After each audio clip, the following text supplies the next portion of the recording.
Ce soir, intéressons-nous à un sujet d'envergure qui concerne l'une des mégapoles les plus peuplées du continent africain. Kinshasa, la capitale de RDC. Avec ses plus de 17 millions d'habitants, la ville vit depuis des années sous le poids d'une urbanisation incontrôlée.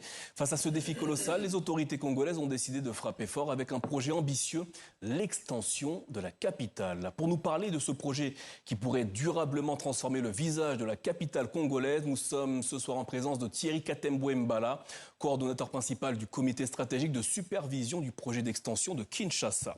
Thierry Katembwe Mbala, bonsoir et merci d'être avec nous. Tout d'abord, concrètement, de quoi parle-t-on, Quelle est la superficie visée par cette extension de Kinshasa? Nous parlons de 430 km², donc 43 000 hectares, à l'est de la ville de Kinshasa, dans la commune de Maluku. On est plus ou moins à 25 km de l'aéroport de Kinshasa, de Njili. Alors, où en est le projet aujourd'hui? Le projet aujourd'hui, c'est qu'on l'a pu démarrer le 22 décembre 2025. Son Excellence, le Président de la République, a pu poser la première pierre ainsi que pour annoncer le démarrage de ce projet sur deux composants de ce projet, à savoir la cité industrielle ainsi que la plateforme hospitalière. Alors, quelles sont les infrastructures prioritaires dans ce projet? Est-ce que ce sont les routes, les logements, les hôpitaux, les écoles? Les infrastructures prioritaires, il y a les hôpitaux déjà, puisque nous avons démarré avec un complexe hospitalier. Mais il y a aussi justement la cité industrielle qui en son sein a des logements pour travailleurs, mais beaucoup plus pour créer un ancrage économique afin de pouvoir rendre cette nouvelle ville résiliente et de pouvoir permettre à ce que on puisse avoir un intérêt qui se donne directement dès le début du projet avec la cité industrielle. Alors, vers quelle direction géographique Kinshasa va-t-elle s'étendre? Elle s'étend vers la partie est. Vers la partie est, on est à 60 km du centre-ville de Kinshasa, de la commune de Gombe, et on est à 25 km de l'aéroport de Njili. Alors, une question se pose, que vont devenir les populations concernées par cette extension? Nous sommes en train de faire un développement urbain, ce n'est pas un projet immobilier. Donc, tout est pris en compte. C'est que ces populations qui sont dans cette zone sont déjà les premières populations pour ce projet, sont les premières Est-ce qu'elles seront relogées avec ce projet d'extension? Celles qui seront déplacées sont relogées et automatiquement embauchées, pour la plupart qui sont une population jeune, qui sont prises en compte directement dans le projet de la cité industrielle. Et il y a déjà un camp, si je peux dire, un camp ouvrier qui est prévu aussi déjà au sein de la cité industrielle. Alors, est-ce que ce projet prend en compte les risques environnementaux, avec notamment le fleuve Congo qui n'est pas loin de la ville? Oui, le fleuve Congo, et nous avons une côte de plus de 5 km justement sur le projet de la nouvelle ville de Kinshasa, dans cette nouvelle unité urbaine. Ça prend en compte déjà d'abord, premièrement, parce que nous avons une dénivelée naturelle assez importante sur le plateau à ce niveau. Mais en plus de ça, nous avons mis en place déjà des études d'impact environnemental de façon globale sur le projet qui sont clôturées aujourd'hui. Et chaque projet aura une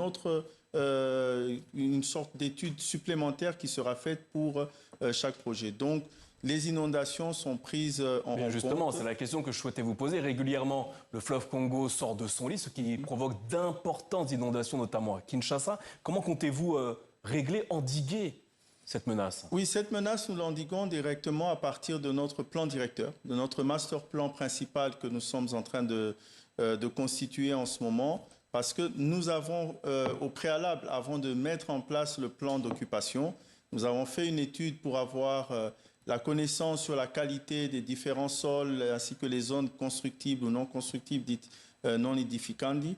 Et nous avons par la suite mis en place en ce moment un plan directeur synchronisé et nous allons opérer avec un jumeau numérique qui nous permet de pouvoir anticiper tous les problèmes à la fois de mobilité, d'inondation ainsi que les dysfonctionnements d'une ville. Alors vous l'avez souligné, il s'agit d'un projet colossal. Combien est-ce que tout cela va coûter? C'est un projet sur 10 ans déjà, ce n'est pas un projet qui se fait sur une année. C'est un projet sur 10 ans, alors je peux parler du montant à deux niveaux très rapidement. Sur 10 ans, nous espérons mobiliser 44 milliards pour l'ensemble du projet, pour les 430 km². Ce sont uniquement des fonds congolais? Non, c'est un projet qui est basé principalement sur les instruments financiers. Ce n'est pas financé par le Trésor public directement, l'État congolais joue évidemment son rôle régalien, il donne des garanties pour les cas de financement, de crédit export ou de financement, ou encore il joue son rôle en tant que propriétaire des terres, mais on a mis en place des instruments financiers, des conventions de collaboration, des PPP, des BOT, tout ce qui est instruments financiers capables de pouvoir lever un maximum de fonds afin de pouvoir réaliser sur les 10 ans cette extension. Enfin, d'autres villes africaines ont tenté des projets similaires avec des résultats pour le moins mitigés. Qu'est-ce qui différencie Kinshasa dans ce projet d'extension?